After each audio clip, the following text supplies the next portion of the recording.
Quem quer dinheiro? Você está querendo dinheiro fácil? Com prostituição, corrupção, vícios, roubos. O que você quer? Você quer dinheiro? É isso que você quer?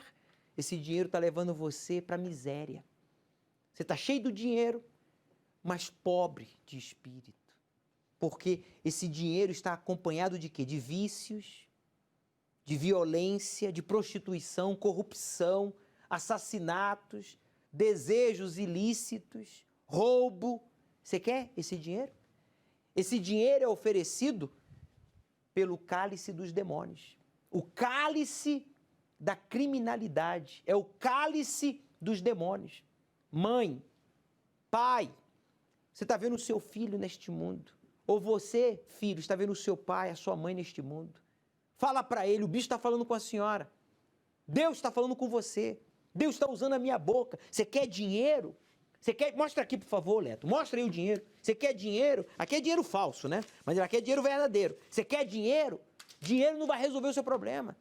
O que vai resolver o seu problema é o Espírito de Deus em você. Rejeite este cálice. Traz aí a lata de lixo já de uma vez. Olha só.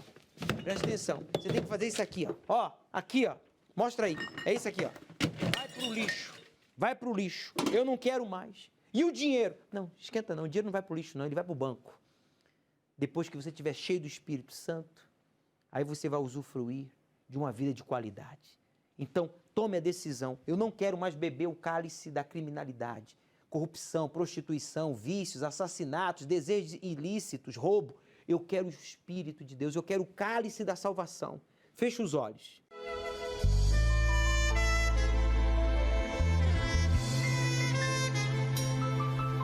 Muitas vezes eu pergunto a mim mesmo por que motivo a minha vida se encontra desse jeito. Por mais que eu lute e tente me esforçar, uma saída eu não consigo encontrar. Muitas vezes eu pergunto a mim mesmo por que motivo a minha vida se encontra desse jeito. Chega um momento em que as forças se acabam, fica difícil acreditar que a minha vida vai mudar. Medo, vinde a mim, eu te aceito. Filho, nunca desista. Estou aqui, sou a saída pra tua vida.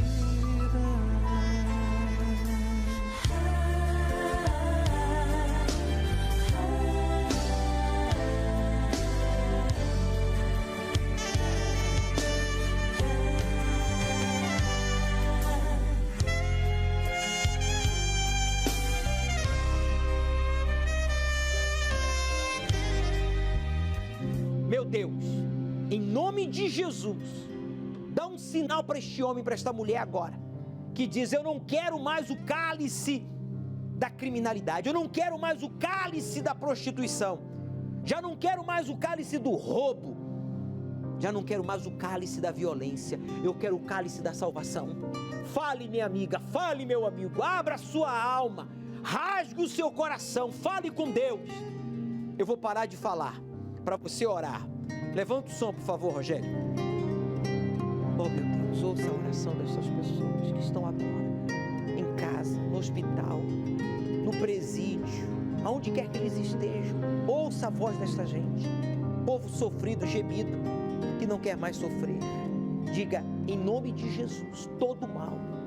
Diga, todo mal. Coloca a mão no peito, faça uma pressão. Diga, todo espírito maligno da criminalidade, da promiscuidade, do vício, da corrupção, da prostituição, diga em nome de Jesus, saia! Desgraçado, vai pro lixo, vai pro inferno, que lá é o teu lugar, Satanás. Respire fundo. Amém.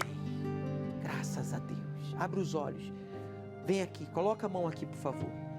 Coloca a mão sobre o templo de Salomão. Vem, Leto, vai. Coloca a mão aqui, gente. Fala, meu Deus, o Senhor encheu o templo do teu Espírito, da tua glória. Eu quero ser cheio do teu Espírito, da tua glória. Eu quero ser filho teu. Eu vou para a tua casa, eu vou para o altar, eu vou para o templo de Salomão. Diga, eu vou beber do cálice da salvação. Receba o perdão, receba a força. Meu Deus, eu declaro esta água consagrada por ti, símbolo do teu Espírito, em nome de Jesus. Pode beber, beba desta água, pois Deus ouviu e respondeu a nossa oração.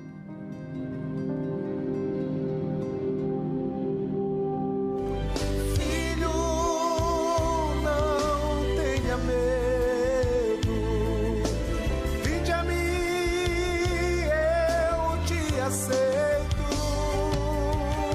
Filho, nunca desista. Chegou o ponto de eu trocar cheque com a agiota. Eu achava que aquilo era uma saída. Aí é uma bola de neve, né? Um precipício chama o outro, né? Mais ou menos assim. Sou Ieda, sou consultora de negócios imobiliários. Eu sempre batalhei, sempre trabalhei buscando de Deus algo grande. Mas assim, a visão que eu tinha era uma visão que limitava. De repente eu falava, esse mês está bom o quanto eu ganhei. Eu às vezes dava o dízimo antes, às vezes dava o dízimo depois. Fui ensinada por uma outra denominação. O ensinamento, ele foi dado, mas não tinha na prática. Eu fazia pela metade, tinha mês que eu não fazia, isso é verdade. Tinha mês que eu tinha medo, e aquele medo limitava viver o grande de Deus. Eu tinha comércio, né? Eu sempre fui batalhadora, mas assim, uma coisa muito enrolada. A vida não era organizada financeiramente e nem minha mente. Eu achava que eu estava crescendo, de repente não, dava errado isso, dava errado aquilo. Eu pagava uma conta, ficava outra, buscava em Deus, mas de uma forma, acho que o meu eu era mais na frente do que era o próprio Deus falando comigo, que eu tinha que ouvir. Chegou o ponto de eu trocar cheque com a agiota. Eu achava que aquilo era uma saída. Aí é uma bola de neve, né? Um precipício chama o outro, né? Mais ou menos assim.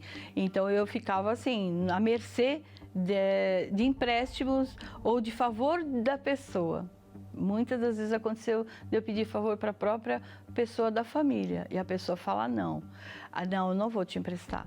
E aquilo me deixava em desespero e fazia com que eu fazia mais erros. Por exemplo, queria um lanche diferenciado na rua, você não podia comprar. Eu não podia comprar porque eu tinha que ajudar para pagar a luz, tinha que ajudar para pagar a água. Aí pagava a conta atrasada, vencia 2, pagava 1, vencia 3, pagava 1, correndo, para não cortar. Mas chegou a cortar a luz da minha casa. Eu não sabia qual era o meu erro. Eu não conseguia entender e não sabia por onde começar. Eu estava lavando louça na minha cozinha à noite e liguei a televisão, como sempre, para ouvir, né, uma palavra. Quando eu ouvi o bispo, inclusive o bispo Edir Macedo na televisão, falando assim que a gente tinha que tirar o dízimo em primeiro lugar, antes de você comprar até alguma coisa ou pagar. E eu falava, nossa, eu nunca fiz isso. O dinheiro sempre vinha, depois eu vou lá levar, depois eu vou dar. Aí eu falava, não, tá errado. Aí eu comecei a ouvir de pastores, de bispo, que a fidelidade ia te fazer você ficar no alto, levar a dupla honra. Eu falei, então, é isso que eu tenho que fazer, então é isso que eu vou fazer. Porque eu olhei para o altar, na arca, e falei assim, Senhor, o Senhor fez tantas coisas na época que o Senhor... Por que eu estou pondo limites na minha vida?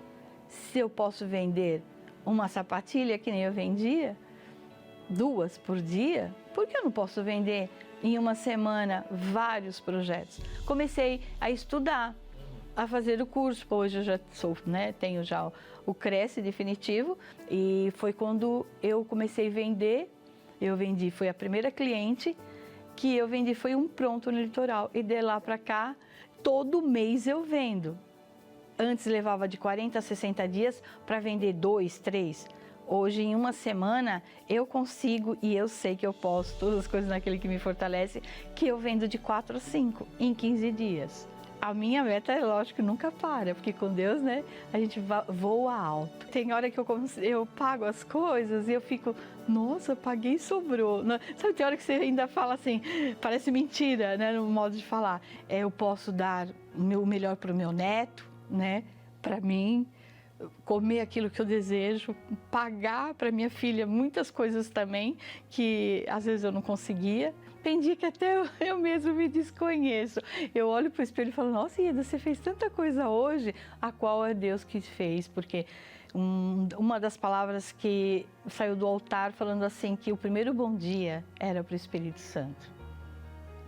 E é o que eu faço, porque eu não fazia. Eu levantava já atribulada e olhar a mensagem, hoje não.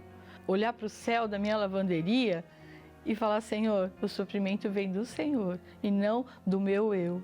Assim, hoje eu vejo que não há limites. Deus sempre vai ser em primeiro lugar na minha vida. Nunca, nunca, esse nunca é nunca. Eu nunca vou deixar Deus em segundo ou em terceiro plano. Ele vai ser o primeiro na minha vida toda, até Ele vir me buscar, né?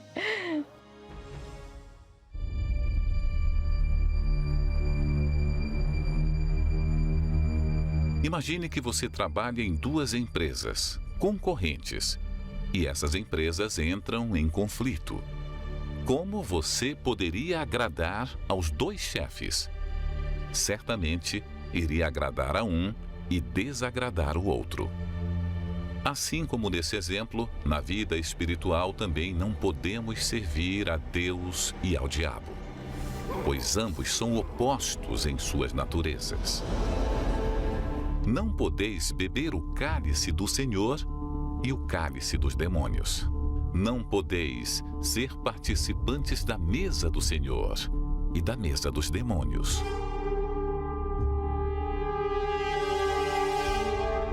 A natureza de Deus é baseada na justiça, no amor e na fé.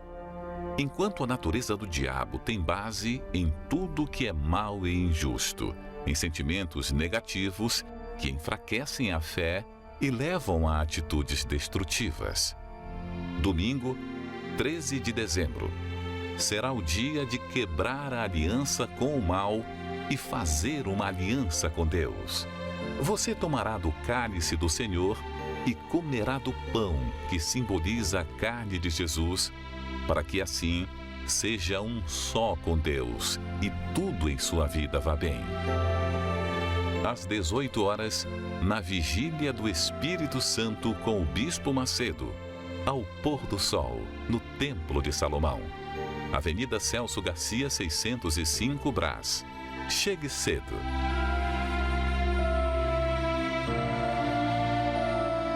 A vida da senhora Ieda estava assim, no chão, não tinha nada. Sabe por quê? Porque ela sempre colocava ela mesma em primeiro lugar. Vivia de empréstimos, fracassada, humilhada, e cria em Deus. Tinha a Bíblia Sagrada em casa. Mas não basta, meu amigo.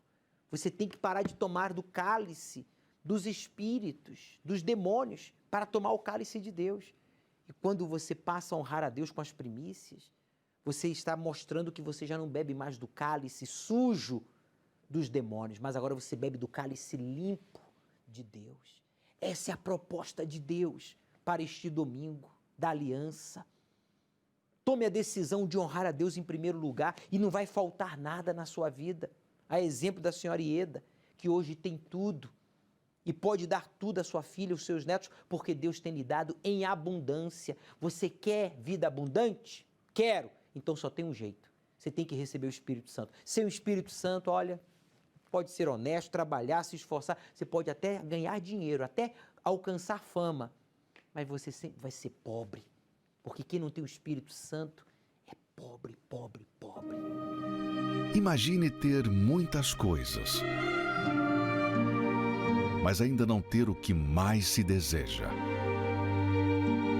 Esta era a realidade de Abraão, um homem que tinha muitos bens e servos, mas que na verdade a única coisa que queria era um filho, um herdeiro. Tudo o que ele tinha não supria a falta do que ele não tinha. Meu Senhor Deus, por que me abençoa com esses presentes? Eu não tenho filho. O herdeiro de tudo que tem me dado será Eliezer de Damasco. Ele será o herdeiro. E observamos isso nos dias de hoje. Nem todo poder e conquista compensam a ausência do Espírito Santo. De que adiantam as outras coisas e continuar sem ele? Enquanto você viver os seus planos, por menores que sejam, dificilmente irá alcançá-los. Faça como Abraão, que trocou os seus planos para viver os planos de Deus. Fogueira Santa, no Templo de Salomão. Procure uma igreja universal do Reino de Deus e saiba como participar. Olá, me chamo João Marcos. Na minha infância, eu já cresci com o meu pai no vício, o vício do álcool. Cresci com essa revolta e o que mais me deixava com ódio era do meu pai nesse vício, porque ele sempre maltratava a minha mãe.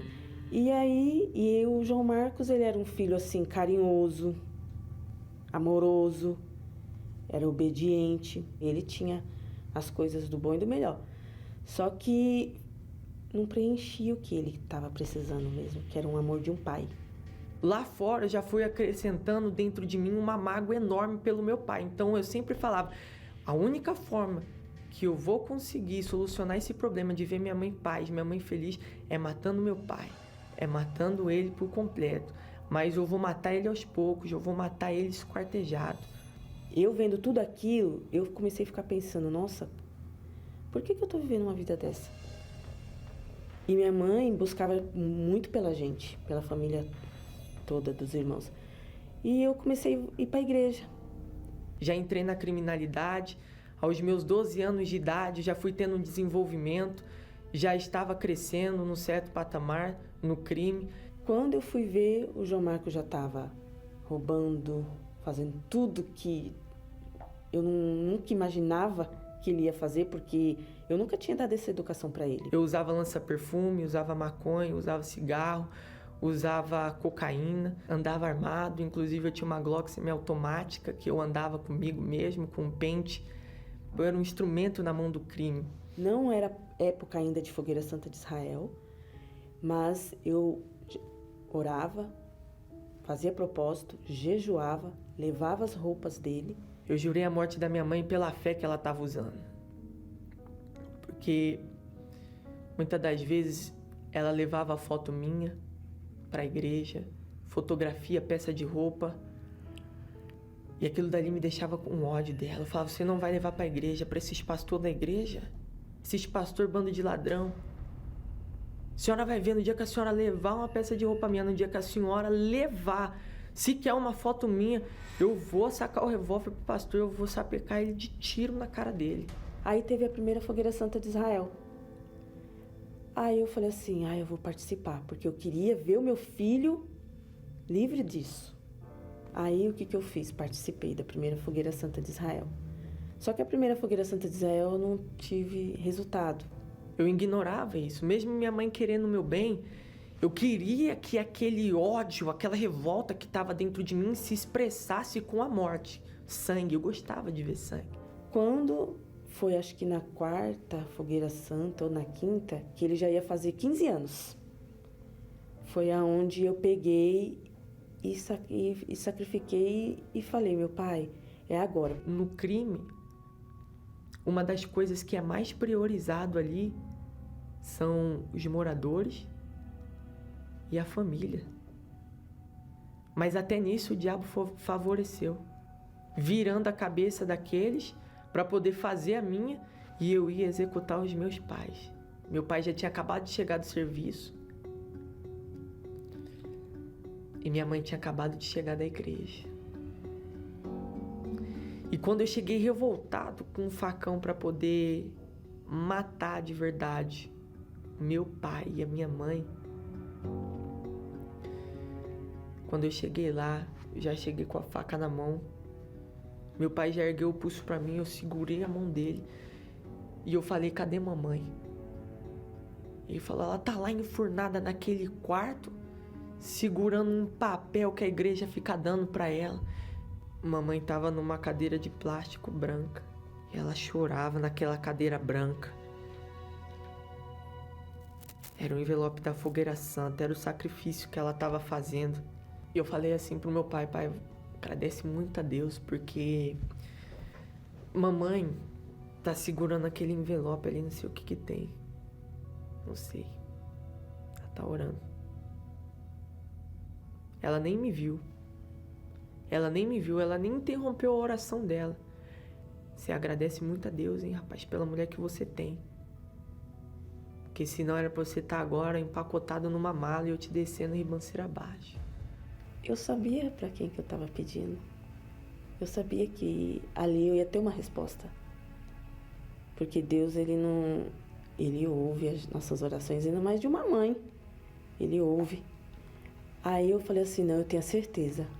Naquela noite, subi na cama, abracei minha mãe e falei: mãe, me ajuda, porque hoje eu quero mudar. Não quero mais essa vida. Meu próximo passo foi um convite que ela me fez. Esse convite foi um convite decisivo. Ele estava em casa, eu cheguei e falei assim: filho, vamos passear, né? Ele falou: pra onde? Eu falei: ali. E aí, quando eu subi aquela rampa, eu vi a igreja. E eu li aquela parte assim: Jesus Cristo é o Senhor. Minha mãe pediu para um obreiro que estava à disposição lá chamar o pastor para o atendimento. Ó, pastor, Dona Adriana trouxe o filho dela aí. O pastor: Dona Adriana? O João tá aí?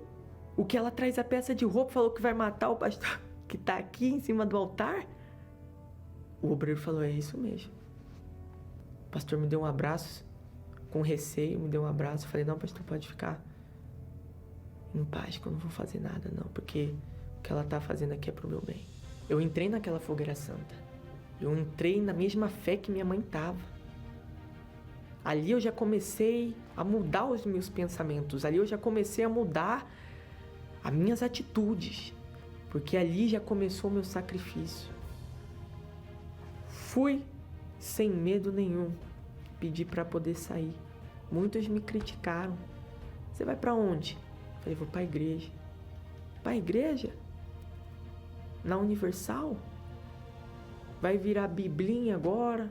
Eu falava: não vou virar biblinha, não vou virar crente, não vou carregar a Bíblia de braço, embaixo de braço nenhum. Eu só quero seguir a minha fé. E deixei lá, deixei meus munição, meus pentes, deixei tudo lá. Meus armamentos, deixei tudo lá. Falei: ó, não quero mais.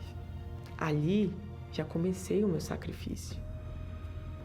Roupas minhas que eu tinha conquistado no crime, de marcas, blusas, avaliada a R$1.000, R$1.200, entreguei tudo.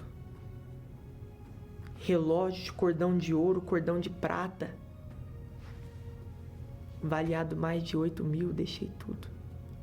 E aí eu falei: mãe, eu vou pro templo, que eu tenho vontade de conhecer.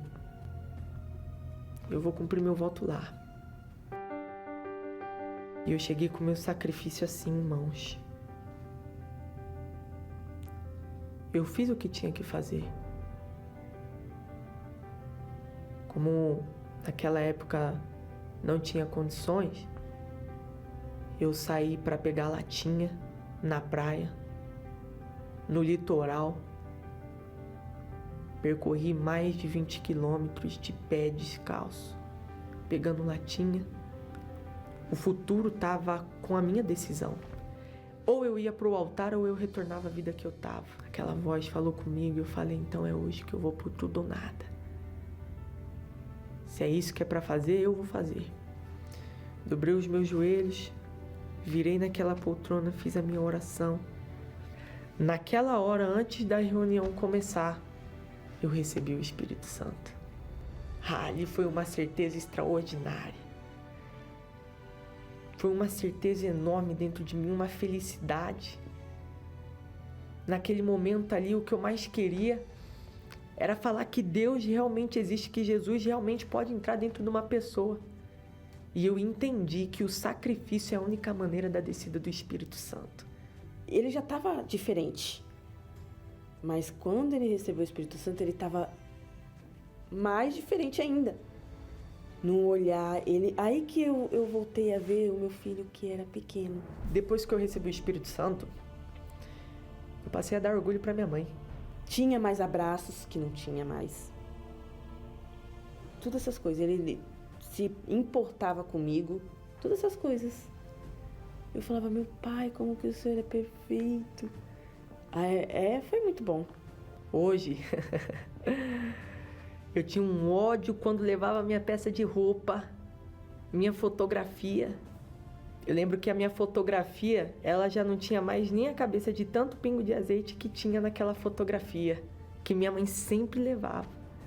Hoje, eu oro nessas peças de roupa de familiares viciados, familiares perdidos, para aqueles que falaram que o meu futuro era 10 palmos abaixo da terra.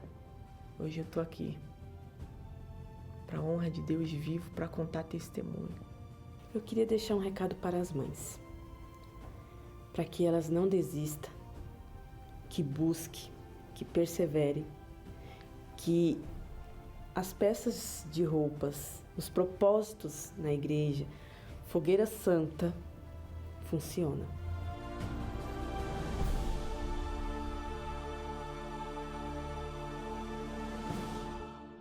A senhora Adriana colocou um filho no mundo, mas não sabia ela que esse mesmo filho ia planejar matá-la e matar o seu esposo.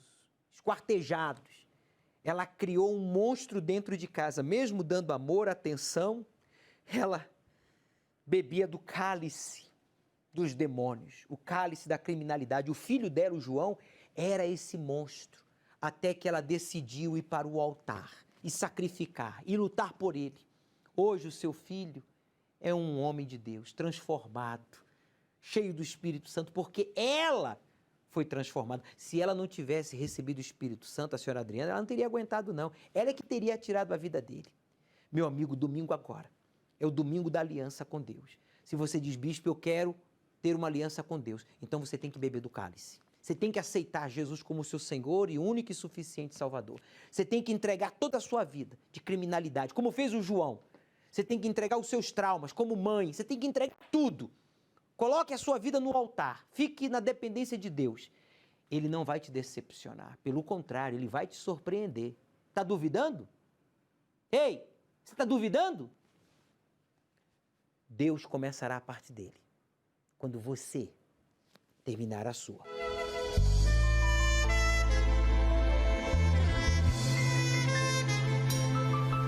Muitas vezes eu pergunto a mim mesmo por que motivo a minha vida se encontra desse jeito.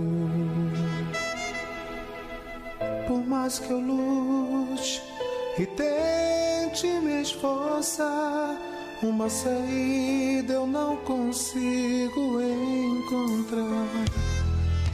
Muitas vezes eu pergunto a mim mesmo por que motivo a minha vida se encontra desse jeito.